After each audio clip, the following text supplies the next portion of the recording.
کھلے عام نسل پرستانہ اور جنسی تفریق پر مبنی حملوں کے استعمال سے متعلق خبردار کر دیا ہے۔ نیشنل ریپبلکن کانگریشنل کمیٹی کی جانب سے زور دیا گیا ہے کہ بائیڈن ہیرس انتظامیہ کی پالیسیوں میں صرف ان کے کردار پر تنقید کی جائے۔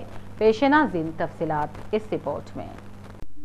ریپبلکن رہنماؤں نے پارٹی اراکین کو نائب صدر کملا ہیرس کے خلاف کھلے عام نسل پرستانہ اور جنسی تفریق پر مبنی حملوں کے استعمال سے متعلق خبردار کیا ہے۔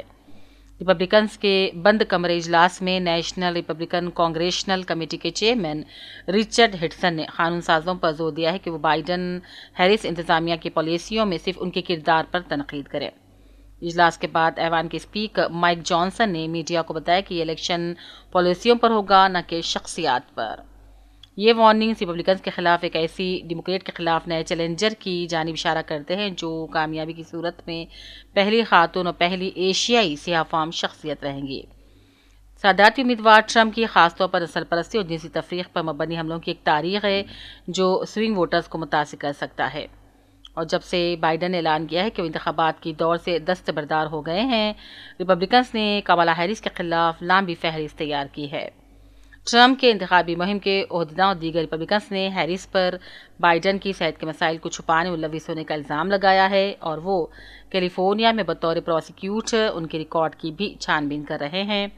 ایوان کے اسپیکر مائک جانسن نے کہا، ٹرمپ اور ہیرس دونوں کے پاس وائٹ ہاؤس کی پالیسی کا ریکارڈ ہے۔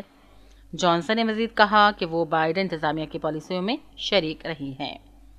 ایک بیان میں ٹرمپ انتخابی مہم کے تجزیہ کار ٹونی فیبریزیو نے کہا، انتخابی مہم کے بنیادی اصول تبدیل نہیں ہوئے ہیں، ہیرس کا ڈیموکریٹک امیدوار ہونے کا امکان پایا جاتا ہے۔ سینیٹر اسٹوڈنٹس جو نیشنل ریپبلکن سینیٹر کمیٹی کے سربراہ ہیں، ہیرس کو بہت زیادہ لبرل قرار دیا۔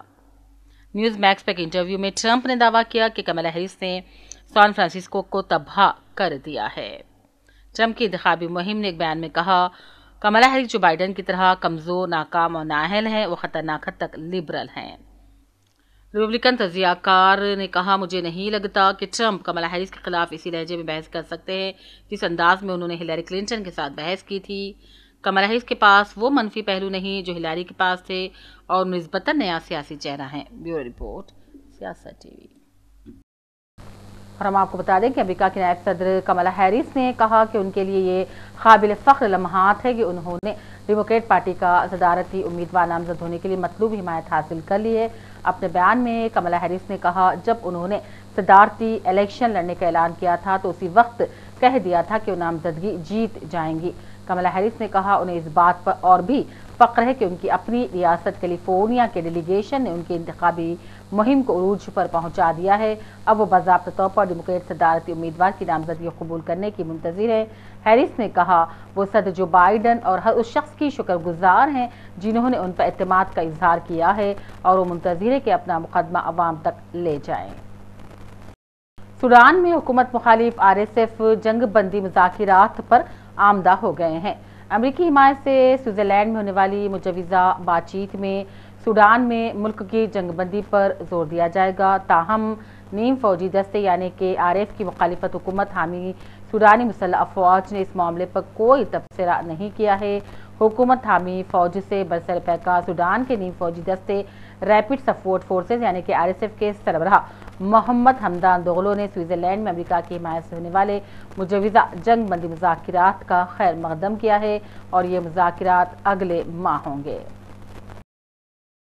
ادھر بنگلہ دیش میں پرتشدد مظاہروں میں کمی کے بعد حکام نے جزوی طور پر ٹیلی کمیونیکیشن سروسز کو بحال کر دیا ہے۔ طلباء کے پرامن مظاہرے گزشتہ ہفتے پرتشدد احتجاج میں بدل گئے تھے، جس کے بعد طلباء اور سیکیورٹی فورسز کے درمیان جھڑپوں میں تقریباً 150 سے بھی زیادہ افراد ہلاک جبکہ ہزاروں زخمی ہو گئے تھے۔ مرکزی اپوزیشن بنگلہ دیش نیشنلسٹ پارٹی نے تشدد میں کسی بھی قسم کے کردار سے انکار کر دیا ہے۔ انڈیا اور ملیشیا سمیت خطے کے کئی اور ممالک نے گزشتہ چند دنوں کے دوران اپنے شہریوں کو بنگلہ دیش سے محفوظ باہر نکال دیا تھا۔ غزہ میں جنگ کے خلاف اور فلسطین کے حامی یہودیوں نے امریکہ کے کیپٹل ہل میں احتجاج کیا اور اسرائیلی وزیر اعظم کے دورہ امریکہ کے موقع پر جنگ روکنے کا اعلان کرنے کا مطالبہ کیا۔ فلسطین کے حامی مظاہرین کیپٹل ہل میں قائم کینن ہاؤس کی عمارت میں جمع ہو گئے اور انہوں نے مطالبہ کیا کہ ہمارے یہودیوں کے نام پر یہ سب مت کریں۔ جبکہ مظاہرین نے امریکہ سے اسرائیل کو اسلحہ کی فراہمی روکنے کا مطالبہ کیا۔ امریکی صدر جو بائیڈن اسرائیلی وزیر اعظم سے جمعرات کو ملاقات کریں گے، جبکہ سابق صدر ٹرمپ اور اسرائیلی وزیر اعظم کی ملاقات جمعہ کو ہوگی، تو دوسری جانب اسرائیل کے شہر تل ابیب میں اسرائیلی وزیر اعظم کے خلاف ہزاروں افراد نے احتجاج کیا اور مطالبہ کیا کہ نیتن یاہو امریکی کانگریس کے خطاب میں غزہ جنگ بندی اغمالیوں کی رہائی کی ڈیل کا اعلان کریں۔ یورپی یونین کی مانیٹرنگ ایجنسی کے ڈیٹا کے مطابق پیر 22 جولائی گرم ترین دن رہا، جبکہ اس سے قبل 21 جولائی اتوار کو گرم ترین دن رہا تھا۔ دنیا میں درجہ حرارت اتوار کے مقابلے میں 0.06 ڈگری بڑھ کر پیر کو 17.5 ڈگری سیلسیس ریکارڈ کیا گیا، اور یہ اعداد و شمار سن 1940 سے عالمی درجہ حرارت کا ریکارڈ رکھنے والی کوپرنکس کلائمیٹ چینج سروس کے جاری کردہ ہیں۔ سابق صدر ٹرمپ انتخابی مہم کے دوران قاتلانہ حملے کی کوشش روکنے میں ناکامی کے بعد شدید تنقید کی زد میں رہنے والی امریکی سیکرٹ سروس کی ڈائریکٹر کیمبرلی چٹیل مستعفی ہو گئی ہیں، اور اس بات کا اعلان وائٹ ہاؤس نے کر دیا ہے، تاہم ایجنسی کی جانب سے اس پر تبصرہ نہیں کیا گیا۔ امریکی سیکرٹ سروس، جو کہ امریکہ کے موجودہ صدر اور سابق صدور کے تحفظ کی ذمہ دار ہوتی ہیں، 13 جولائی کو پینسلوینیا میں ٹرمپ ریلی کے دوران حملے کے بعد شدید تنقید کی زد میں ہیں۔ مغربی امریکہ اور کینیڈا کے بیشتر حصوں کو شدید گرمی کی لہر کا سامنا ہے۔ صرف امریکہ میں 20 ملین سے زائد افراد گرمی کی لہر سے متاثر ہو گئے ہیں، جبکہ گرمی کی شدت کے باعث امریکہ میں جنگلات کی آگ کا خطرہ بھی مزید بڑھ گیا ہے۔ ریاست کیلیفورنیا کے جنگلات میں 20 جگہ لگی آگ سے 1 لاکھ ایکڑ اراضی جل کر راکھ ہو گئی ہے، جبکہ اوریگون اور ایریزونا کے جنگلات میں بھی کئی مقامات پر آگ لگی ہوئی ہے۔ کینیڈا کے صوبے البرٹا میں 170 اور برٹش کولمبیا میں 375 مقامات پر آگ لگ گئی ہے۔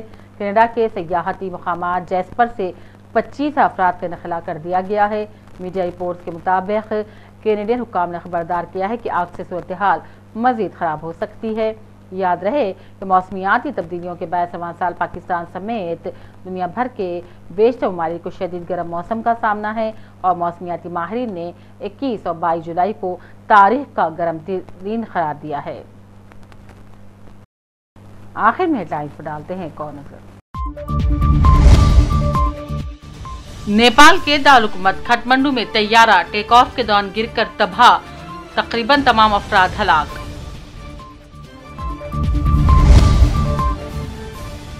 برطانیہ کے نئے وزیر خارجہ ڈیوڈ لیمی پہنچے ہندوستان، ہند برطانیہ تعلقات میں آئے گی اب ایک نئی جان۔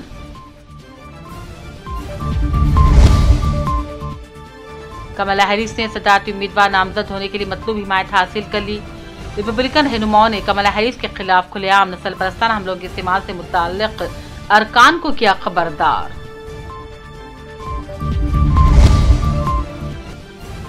سوڈان میں حکومت مخالف RSF جنگ بندی مذاکرات پر آمدہ، مجوزہ بات چیت میں سوڈان میں ملک کی جنگ بندی پر زور دیا جائے گا۔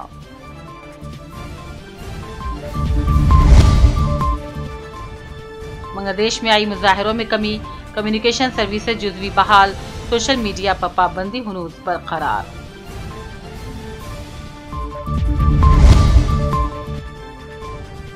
اسرائیلی وزیر اعظم نیتن یاہو کی امریکہ آمد، فلسطین کے حامی اور غزہ جنگ مخالف یہودیوں کا زبردست مظاہرہ۔